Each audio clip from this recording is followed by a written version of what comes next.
Okay, so we are going to be looking at this inverse Laplace transform of s plus 2 over s squared minus 6s plus 13.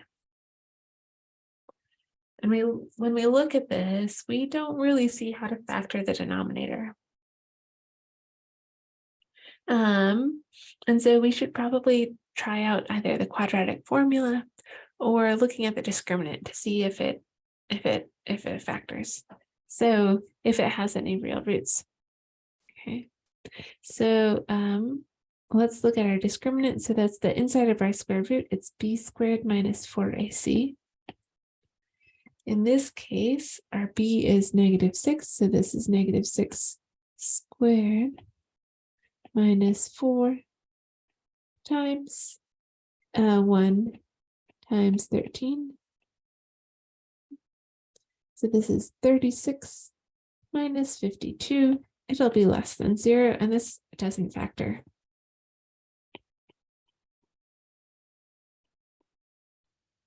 Okay. And so what that means is that, right, we've got this quadratic in the denominator. Our quadratic completely misses the x-axis.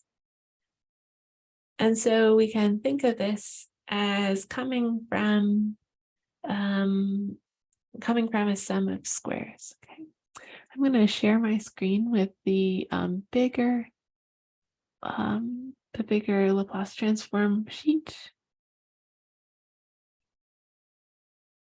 All right. So if we look at the denominators in these expressions, so we have s squared plus a squared. That's good, but we don't quite have that, right? We have these s squared minus 6s terms. So because of that 6s, it's not quite s squared. But this term looks a little bit more likely. So for e to the at sine of vt and e to the at cosine of vt, we see this perfect square plus another square. Okay, so that's actually the strategy we're going to be using. I'm going to just recopy these so that we have them at hand. But our strategy is going to be to rewrite the denominator so that the s part is in a perfect square, and then we have some constants left over.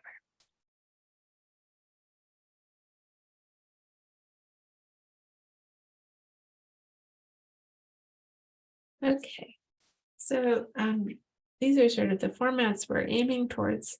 We're going to first fix the denominator so that we can see these pieces A and B. And then just like in the last problem, we're going to be kind of like pulling these apart, first matching the S in the numerator and then dealing with the constants that are left over. Okay, so the strategy we're going to use on this denominator is what's called completing the square. So if we see s squared minus 6s, well, if we had s minus a squared, this would give us s squared minus 2as plus a squared. Okay.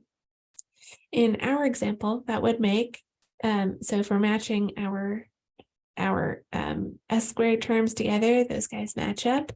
If we look at our second term, -6s and -2as, this would mean that a is going to be equal to 3. So I'm going to write this as s minus 3 squared. Okay.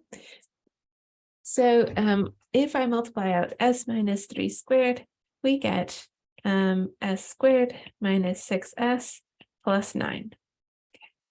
So I've added an extra 9 into this expression. So I'm going to also subtract it out. So I took half of the coefficient in front of the 6. And so that is what showed up inside of our square.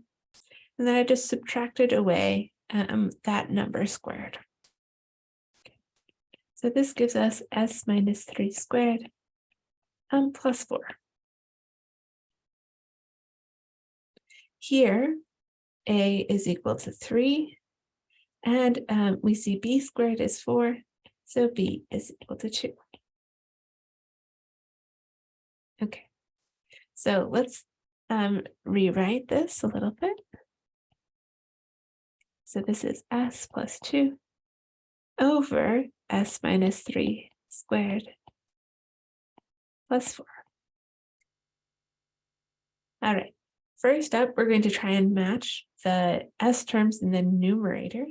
So as you can see in the cosine term is the one that has s's in the numerator. And instead of just being a plain s, it's s minus a, or in our case, s minus 3. So we are going to make it work. Right, so I'm just going to subtract 3 off here. I don't want to change the value of my expression, so I'm also going to add 3.